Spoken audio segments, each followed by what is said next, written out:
오늘 우리 또 신쌤의 애정어린 지도를 받을 자소서 프로필부터 확인해 봐야겠죠? 네, 오늘은 서희연 학생의 프로필 살펴보겠습니다. 경기 소재대학 4년제에서 화학을 전공했고요. 나이는 26세, 지원 기업은 농협입니다. 향후 지원하고 싶은 기업은 금융권 여신, 금리 담당 직무인데요. 경험 경력을 보면요. 학점 3.23, 토익 820점, 펀드 투자 권유 대행인 회계원리 2급 취득, 금융권 계약직 근무 경력이 있습니다.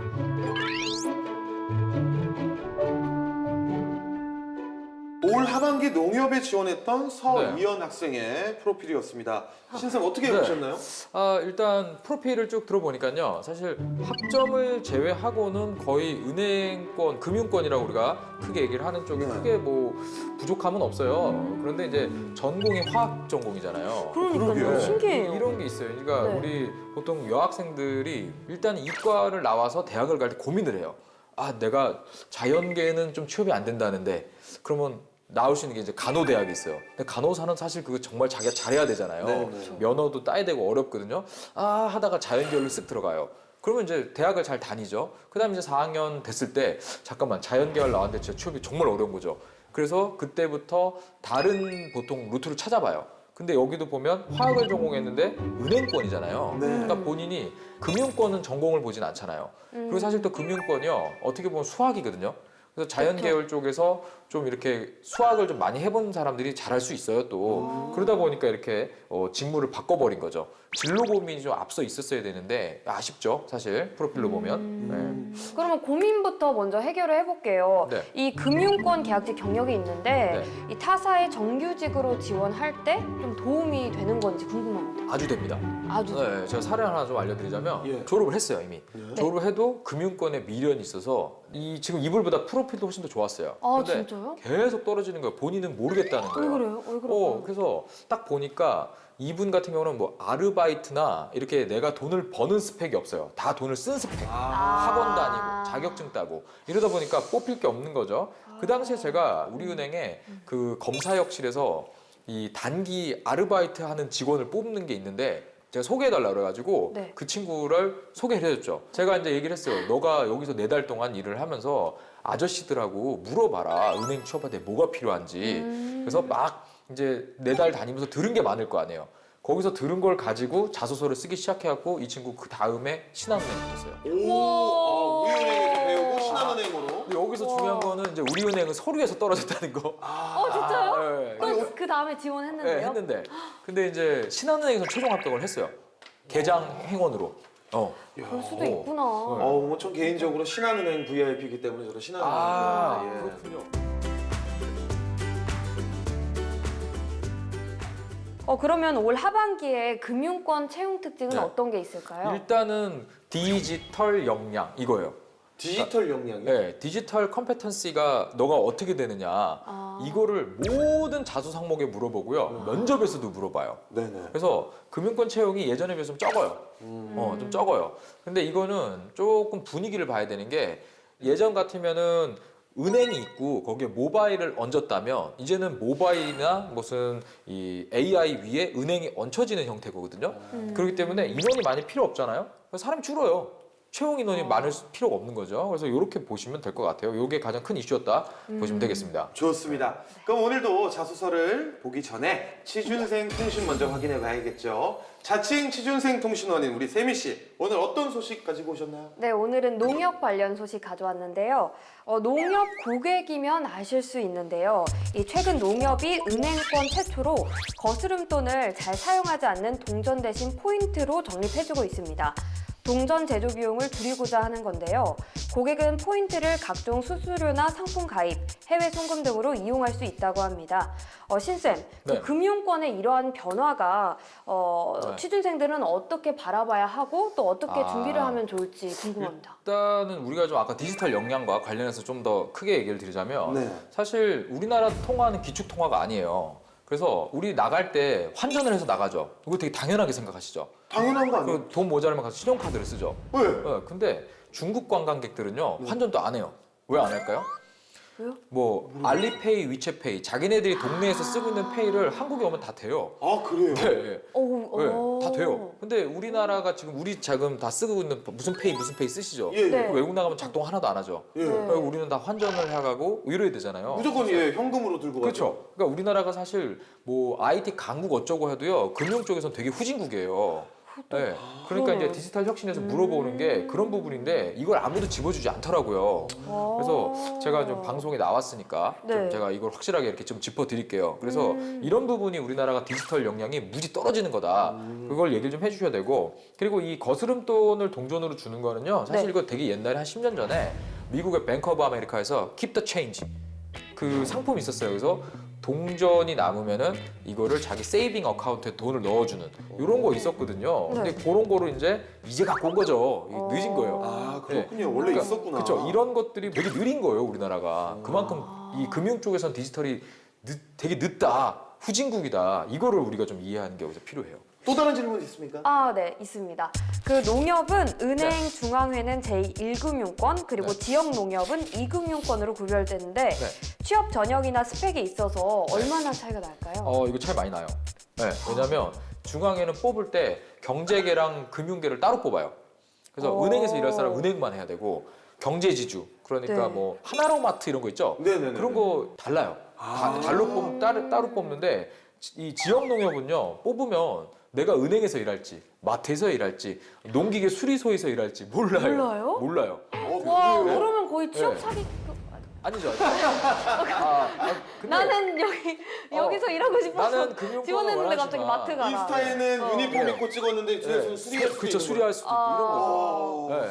그래서 이게 뽑는 스펙이 다를 수밖에 없는 거예요. 아. 이게 구조적으로. 자 지금까지 취준생 통신 확인해 보았고요. 이젠 오늘의 자소서 다스베이더가 뽑은 문제의 항목을 살펴보겠습니다.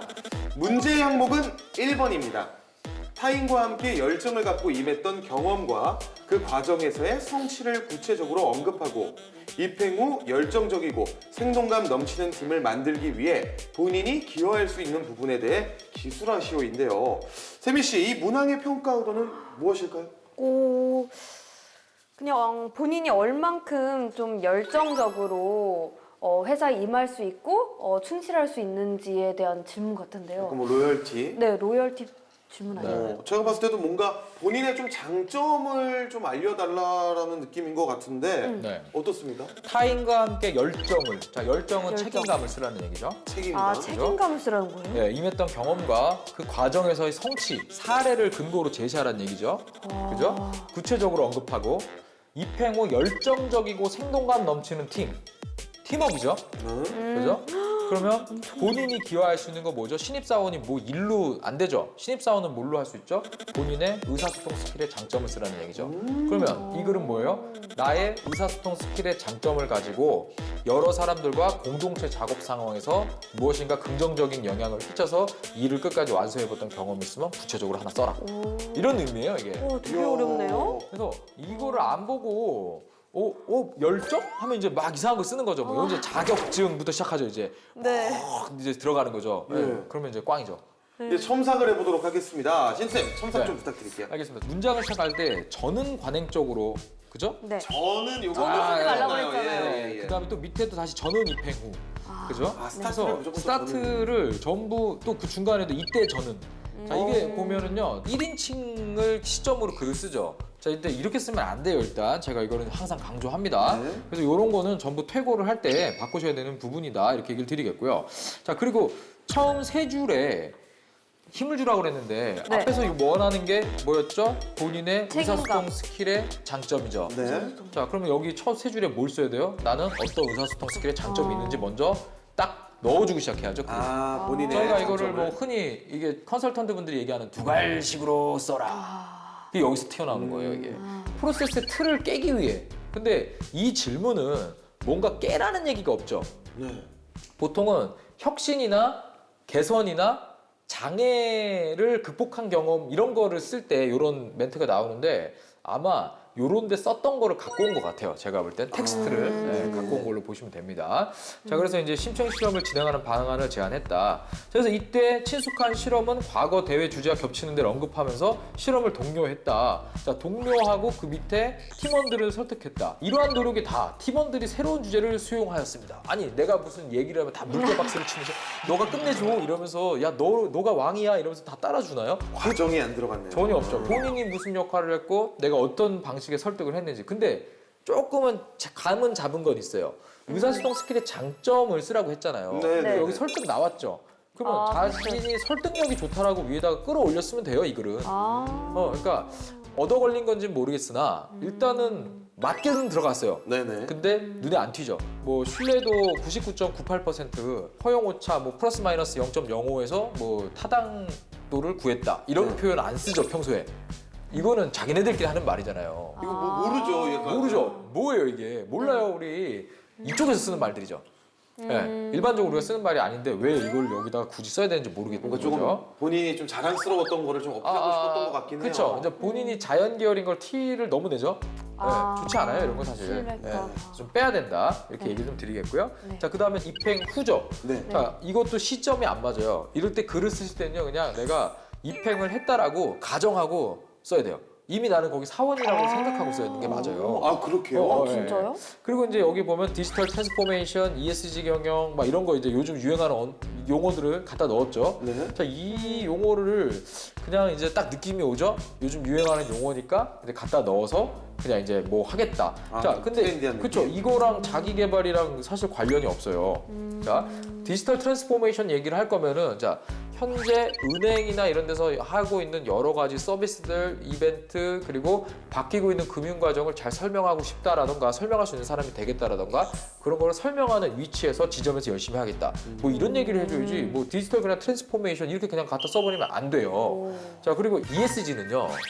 ESG를 하지 않는 기업들을 투자하지 말라고 만든 개념이에요. 이게.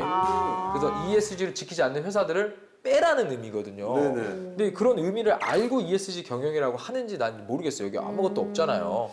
그래서 뭐 ESG 경영 얘기하고 싶으면 은행에서 이런 투자나 이런 것들을 대행을 하거나 상품을 판매할 때 ESG에 이게 위반되고 위배되는 회사들부터 걸러내서 고객분들한테 뭐 상품을 추천하겠다 정도까지 얘기할 수 있어야 되는 거죠. 네. 그러니까 거기까지 못 끌고 가요. 당연히 떨어지죠. 네, 그래서 이런 부분을 생각을 하셔서 글을 쓰시면 어떨까? 저는 이렇게 얘기를 좀 드리고 싶습니다. 자, 일단 첨삭을 해봤고요. 우선 인사 담당자라면은 네. 선생님 이 자소서에 몇 점을 주실 수 있을까요? 일단 100점 만점에 70밖에 안 돼요, 이거는. 왜냐면 그래도 70을 받은 이유는 네. 설득이라는 이 포인트는 들어갔어요. 이해는 했다. 그렇죠. 여기서 설득까지 없었으면 이제 확 내려가는데 한 40점 이하로 그냥 곤두박질하는데 일단은 조금만 바꾸면은 좋은 글이 되죠. 아, 충분히 다스베이드 할 수 있는 그럼요. 자소서군요. 당연하죠. 예. 자, 세미 씨 뭐 들으시면서 첨삭 내용 중에 좀 궁금했던 점 있을까요? 네, 있습니다. 그 입행했다고 가정하고 사원의 입장에서 쓰라고 하셨는데 네. 그러면 이 문장을 팀원이 되겠습니다 보다는 나는 이런 팀원입니다. 아니요. 이렇게 쓴 게 뭐, 좋다는 건가요? 뭐 아니면은 네. 뭐 여기 이렇게 쓰는 거예요.